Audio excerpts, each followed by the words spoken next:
రైతు సోదరులందరికీ నమస్కారం అండి.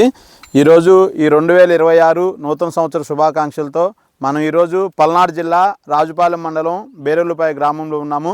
మన రైతు పులిబండ్ల నాగేశ్వరరావు గారు మ్యాక్సీడ్స్కి చెందిన శౌర్య అనే రకాన్ని 2 ఎకరాలు సాగు చేయడం జరిగింది. ఈ చుట్టుపక్కల గ్రామాలన్నింటిలో కూడా శౌర్య అనే ఇత్తనం ఎక్కువ సాగు చేయడం జరిగింది. ఈరోజు మనం నూతన సంవత్సరం సందర్భంగా నాగేశ్వరరావు గారి పొలాన్ని పరీక్షించేదానికి వచ్చున్నాము.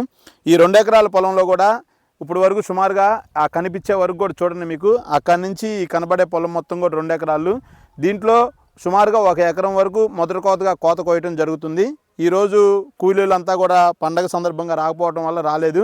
ఇప్పుడు వరకు కోసిన దాంట్లో ఒక 6 క్వింటాల వరకు తెంపారు. ఇంకా ఇటు నుంచి ఇక్కడ వరకు ఈ చివరి వరకు కూడా ఇంకొక ఎకరం పొలం కోయాల్సి ఉంది. ఈ మొదటి కోతగా దీంట్లో ఒక 10 నుంచి 12 క్వింటాల వరకు మొదటి కోత దిగుతుంది. ఇప్పుడు మనం చూసినట్లయితే ఈ సంవత్సరం ఉన్న పరిస్థితుల్లో నల్లిని సమర్థవంతంగా ఈ శౌర్య అనే ఇత్తనం తట్టుకుంది. చూడండి, చాలా హెల్దీగా ఆరోగ్యంగా మెయింటైన్ చేశారు. కింద కాపు అంతా కూడా పూర్తిగా కింద కాపు కాచిపోయింది, మొత్తం పచ్చికాయతో ఉంది. పైన మొత్తం కూడా మళ్ళీ మొత్తం గొడుగు కొమ్మలు వచ్చి రెండో కాపుకు మొత్తం కూడా సిద్ధంగా మొత్తం సన్న పిండి మీద ఉంది. మొత్తం కూడా ఇంకొక 10 రోజుల్లో అయినట్లయితే మొత్తం కాపు మొత్తం కూడా సంపూర్ణంగా అయిపోయి ఉంటుంది. ఇది చూస్తే కనుక ఎకరానికి ఒక 30 నుంచి 35 క్వింటాలు దిగుబడి వచ్చే విధంగా ఈ 2 ఎకరాల పొలంలో కూడా మొత్తం కూడా 60 క్వింటాలు పైబడి 70 క్వింటాల వరకు దిగుబడి వస్తుందని చెప్పి కూడా నాగేశ్వరరావు గారు ఆశాభావం వ్యక్తం చేస్తున్నారు.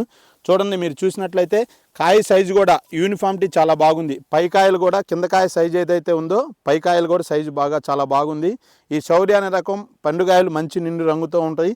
కాయ నిండా గింజలు ఉండటం వల్ల అధిక సైజు, కారం, మళ్ళీ మంచి కాటా బాగా వచ్చి మార్కెట్లో మంచి రేటు పడుతుంది. మ్యాక్స్ కంపెనీకి చెందిన శౌర్య అనే ఇత్తనం చాలా బాగుంది. రైతు సోదరులందరూ కూడా గమనించి సాగు చేసుకోవాల్సిందిగా కోరుతున్నాం. శౌర్య నాగేశ్వరరావు గారు, ఇప్పుడు మీరు వేశారు కదా, చాలా ఎట్లా అనిపించింది మీకు? బాగుంది. రైతులందరూ ఇత్తనం వేసుకోవచ్చా? ఏమన్నా ఇబ్బందులు ఉన్నాయా దీంట్లో? బాగుంది. ఓకే.